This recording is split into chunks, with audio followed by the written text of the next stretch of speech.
नमस्कार मित्रों।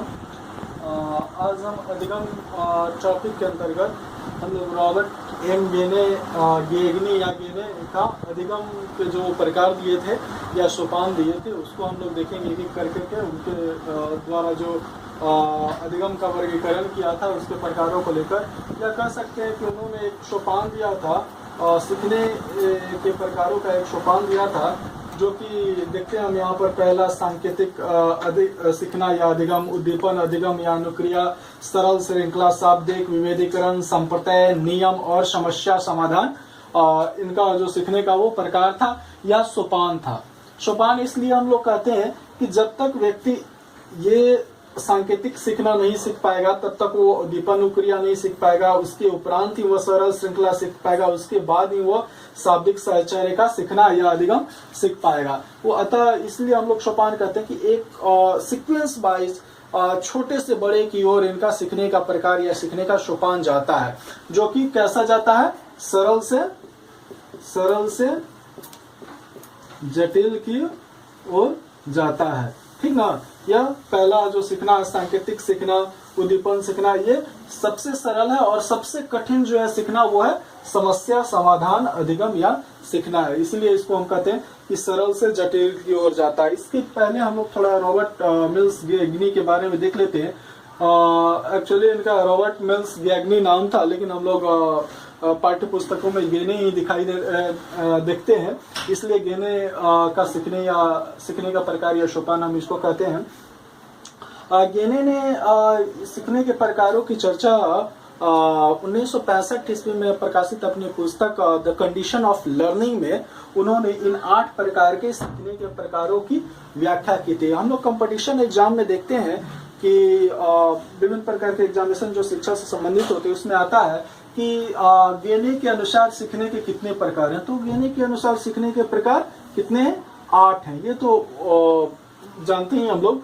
उसके बाद आता है क्वेश्चन कि सीखने के जो प्रकार हैं या सोपान है उनका क्रम कैसा। तो क्रम हम जान गए हैं कि सरल से जटिल की ओर जाता है इनका क्रम। ठीक ना। सरल से जटिल की ओर जाता है। क्वेश्चन आता है कि इनका विवरण, इन जो 8 प्रकार सोपान है इनका या प्रकार है, उसकी परिचर्चा उन्होंने अपनी पुस्तक किसमें की थी? द कंडीशन ऑफ लर्निंग में 1965 में इन्होंने इनकी जो पुस्तक है द कंडीशन ऑफ लर्निंग वो 1965 में प्रकाशित हुई थी। उसी पुस्तक में इन्होंने सीखने के प्रकारों का विवरण दिया था। ये कुछ क्वेश्चन कॉमन है जो कि विभिन्न प्रकार के कॉम्पिटिटिव एग्जामिनेशन जो शिक्षा से संबंधित है उसमें पूछे जाते हैं। आइए अब हम एक एक कर करके इनके जो सीखने का प्रकार है उसकी परिचर्चा करते हैं। ठीक ना। तो हम समझ गए कि ये 8 प्रकार हैं जो कि सरल से जटिल की ओर जाते हैं। इन्होंने अपने पुस्तक द कंडीशन ऑफ लर्निंग में इनकी परिचर्चा की थी। पहले हम लोग देखते हैं सांकेतिक सीखना या सांकेतिक अधिगम। शब्द से ही स्पष्ट है कि संकेतों के माध्यम से जब हम कुछ सीखते हैं उसे हम सांकेतिक अधिगम या सांकेतिक सीखना कहते हैं। जैसे हम लोग चलते हैं, रोड पर चलते हैं और ट्रैफिक सिग्नल जब आता है हमारे सामने, रेड होता है, तो ऑटोमेटिक हमारा क्या होता है, ब्रेक लग जाता है और हम गाड़ी को रोक देते हैं। ठीक ना। तो हम देखते हैं कि वहां पर एक संकेत रेड कलर का बल्ब जलता है और उसके जलते ही हमें संकेत मिलता है कि आपकी गाड़ी यहाँ से आगे नहीं जा सकती है। ठीक ना। तो यह संकेत मिलता है हमें, तो हम रोक देते हैं। ठीक ना। इसकी परिचर्चा हम लोग देखेंगे कि पावलोव ने अपने अनुक्रिया क्लासिकी अनुबंधन सिद्धांत में भी इस बात को बताया था कि संकेतों के द्वारा हम कैसे सीखते हैं। उनके थ्योरी को जब हम देखेंगे तो वो देखते हैं कि जब उन्होंने कुत्ता पर प्रयोग किया था तो कुत्ता के समक्ष 2 प्रकार के उद्दीपन वो प्रस्तुत करते हैं। तटस्थ उद्दीपन होता है और एक वास्तविक उद्दीपन होता है। देखते हैं कि वो कुत्ते को जब भी भोजन देते हैं तो उससे पहले वो ये क्या करते हैं, बेल बजाते हैं और इसके उपरांत वो कुत्ता को भोजन देते हैं।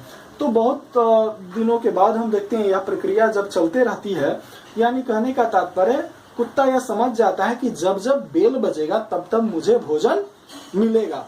अब कुत्ते के साथ क्या होता है कि जब भी बेल बजता है तो संकेत यह समझ जाता है कि इसको अब भोजन मिलने वाला है और यही हम देखते हैं कि बार बार होता रहता है।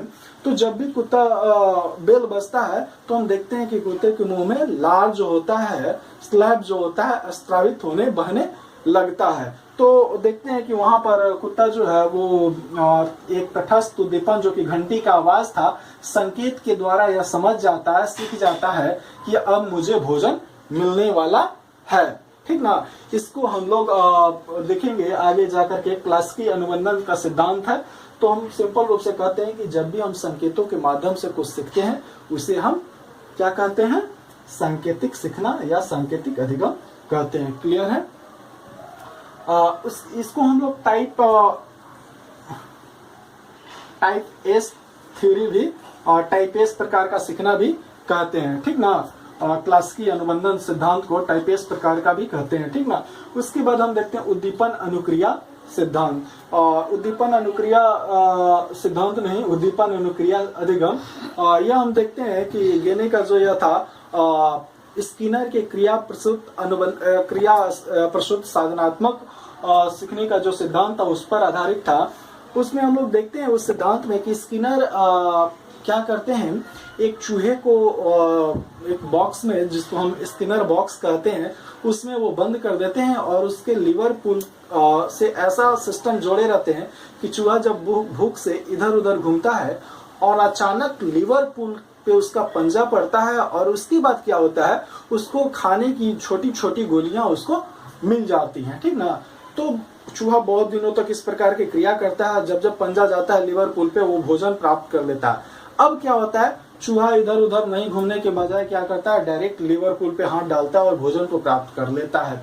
यही हम देखते हैं कि जब भी किसी उद्दीपन के प्रति जब हम ऐच्छिक क्रिया करते हैं और उससे जो हमें सुखद परिणाम मिलता है, अच्छा परिणाम मिलता है, तब उस अनुक्रिया को हम करना सीख जाते हैं। यानी जब भी हमारे समक्ष कोई उद्दीपन उत्पन्न होता है, हम उसके प्रति कोई अच्छी क्रिया करते हैं और उस अच्छी क्रिया से जब हमें सुखद परिणाम यानी अच्छे परिणाम जो हमें संतुष्ट करते हैं वो मिलते हैं, तब उस प्रकार के उद्दीपन के समक्ष हम वैसी क्रिया करना सीख जाते हैं, जिसे स्किनर महोदय ने साधनात्मक और क्रिया प्रसूत अनुबंधन सिद्धांत के माध्यम से व्यक्त किया था। तो हम देखते हैं कि उद्दीपन अनुक्रिया किस प्रकार हम सीखते हैं। कोई उद्दीपन हमारे समक्ष मिलता है, अनुक्रिया करते हैं और जब वो अनुक्रिया सुखद मिलती है तो हम ऐसे कार्य को सीख जाते हैं। उसके बाद है सरल श्रृंखला अधिगम। सरल श्रृंखला अधिगम सीखना या अधिगम इस प्रकार का है, जैसे हम लोग बहुत सारे उद्दीपन अनुक्रियाओं के संबंधों का जब सेट एक बार एक साथ सीखते हैं। जैसे मैं एक एग्जांपल देता हूँ कि सपोज कीजिए मैं ड्राइविंग सीख रहा हूँ, कोई ड्राइविंग सीख रहा है। ड्राइविंग सीखने में हम लोग देखते हैं कि बहुत सारा उद्दीपन अनुक्रियाओं का सेट सीखेंगे, तभी जाकर के हम ड्राइविंग सीख पाएंगे। ठीक ना। ड्राइविंग सीख पाएंगे। इसमें विभिन्न प्रकार के उद्दीपन और अनुक्रियाओं का जब सेट हम एक साथ सीखते हैं, जिसे हम पेशीय सीखना या श्रृंखला सीखना कहते हैं। इसमें अलग अलग विभिन्न प्रकार के उद्दीपन अनुक्रियाओं का एक सेट होता है। ये क्या होता है? सेट होता है। इसमें बहुत सारे उद्दीपन अनुक्रियाओं का सेट जब हम लोग सीखते हैं तब वो क्या कहलाता है? सरल श्रृंखला अधिगम।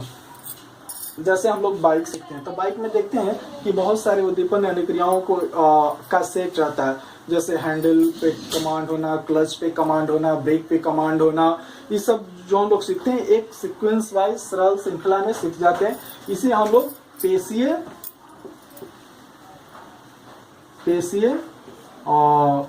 सीखना भी कहते हैं। पेशीय सीखना भी कहते हैं। ठीक ना।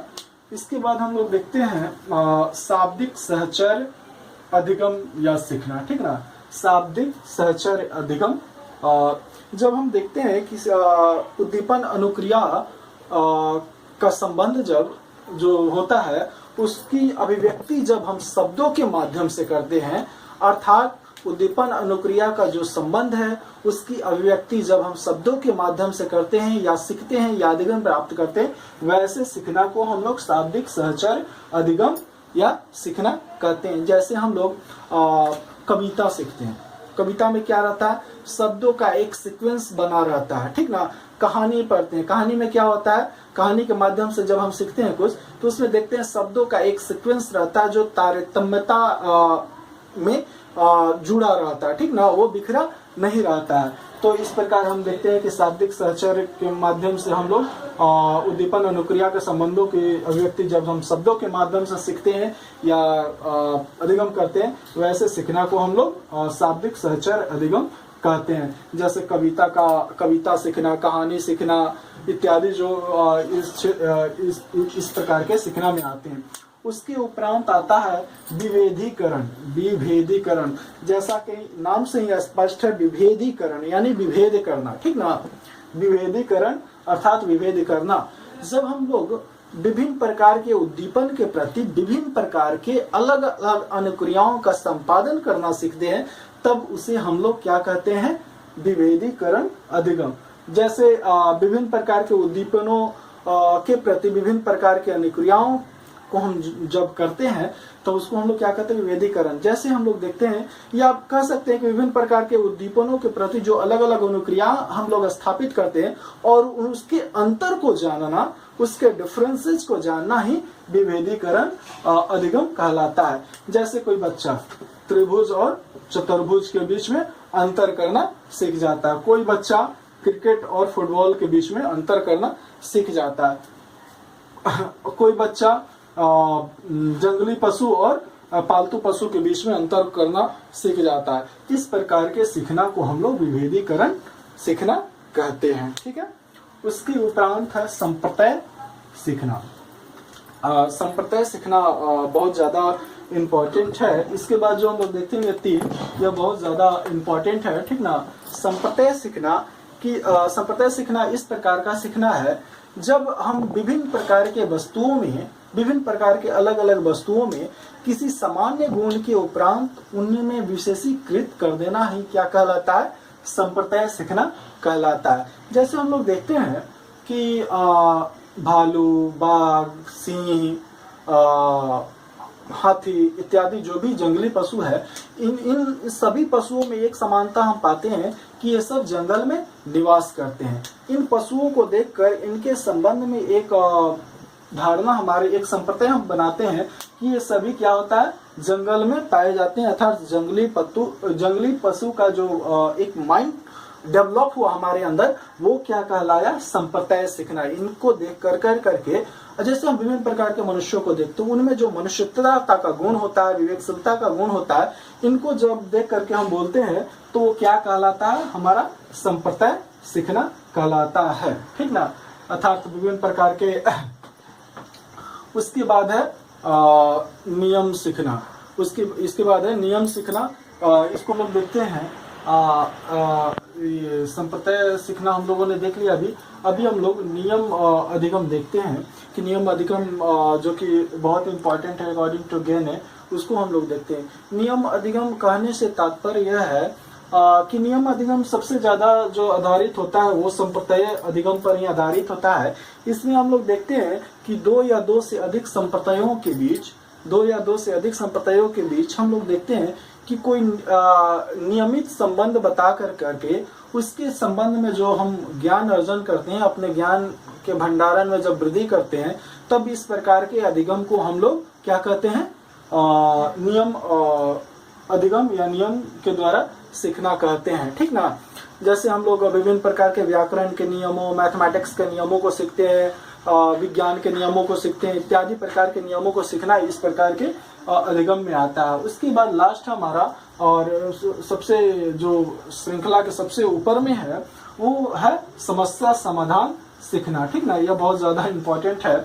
इसमें हम लोग देखते हैं कि हमारे जीवन में जब भी कुछ समस्याएं आती है, जब भी कोई समस्या प्रतीत होती है, आती है हमारे जीवन में, तो हम किसी नियम का उपयोग करके जब अपने समक्ष आए समस्याओं का समाधान करना सीख जाते हैं, उस प्रकार के अधिगम को हम लोग समस्या समाधान सीखना या अधिगम कहते हैं।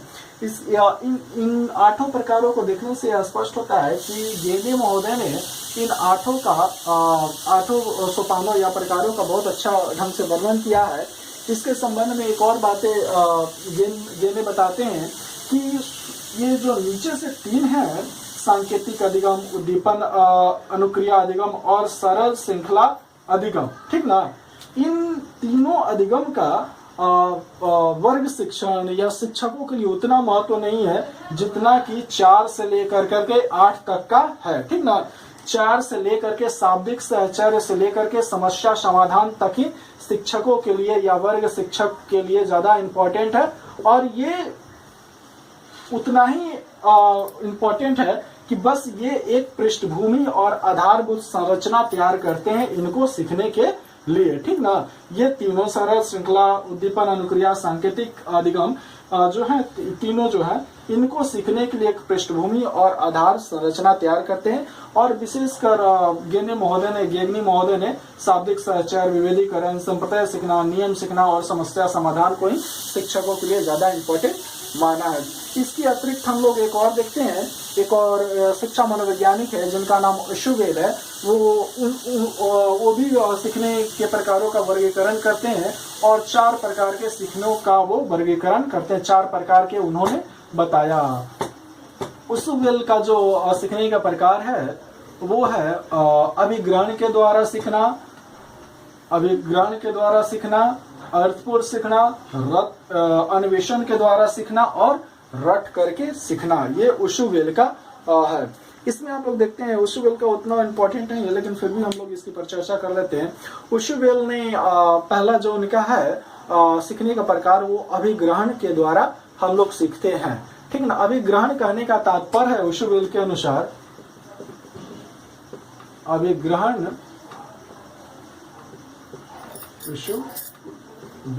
अशुवेल के अनुसार सीखने का अभिग्रहण सीखने का तात्पर्य यह है अशुवेल के अनुसार कि सीखने वाली सामग्री को सीखने वाले व्यक्ति के समक्ष हम लोग लिख करके या बोल करके रख देते हैं और उस सामग्री को सीखने वाला व्यक्ति आत्मसात इंटरनलाइज कर लेता है और वो सीख लेता है। प्राय हम लोग यह समझते हैं कि अभिग्रहण सीखना मात्र अभिग्रहण के द्वारा जो हम सीखते हैं वो सिर्फ रट करके होता है, बल्कि अशुवेल ने यह स्पष्ट कर दिया है कि अभिग्रहण के द्वारा सीखना रट कर भी हो सकता है, सोच समझ कर भी हो सकता है। ये दोनों अशुवेल ने बताया। इसके बाद है इनका अन्वेषण के द्वारा,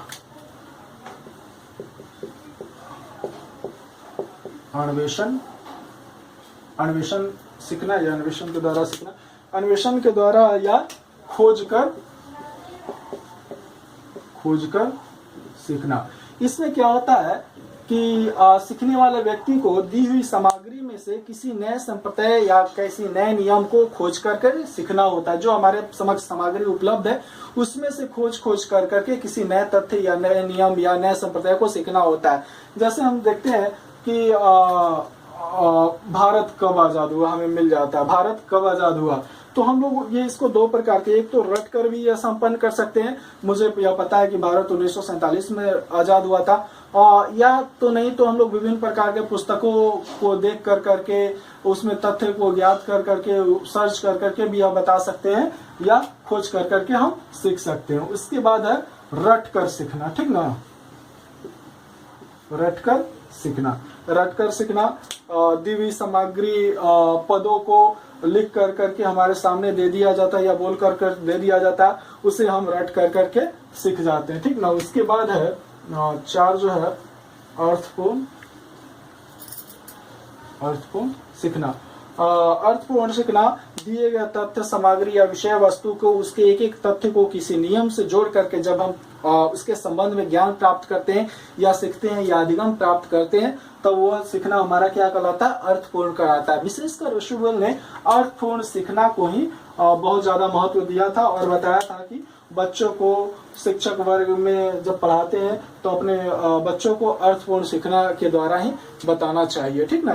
ये हमने देखा कि अशुवेल भी सीखने के प्रकार को 4 प्रकार बताते हैं, अभिग्रहण सीखना, अन्वेषण के द्वारा सीखना, रटकर सीखना और अर्थपूर्ण सीखना। ये अशुवेल 1968 में ये इस प्रकार के सीखने के प्रकार को बताया था। यहीं तक आज हम लोग छोड़ देते हैं। मुझे आशा है कि आप इस वीडियो को लाइक करेंगे और हमारे चैनल को सब्सक्राइब करना न भूलेंगे और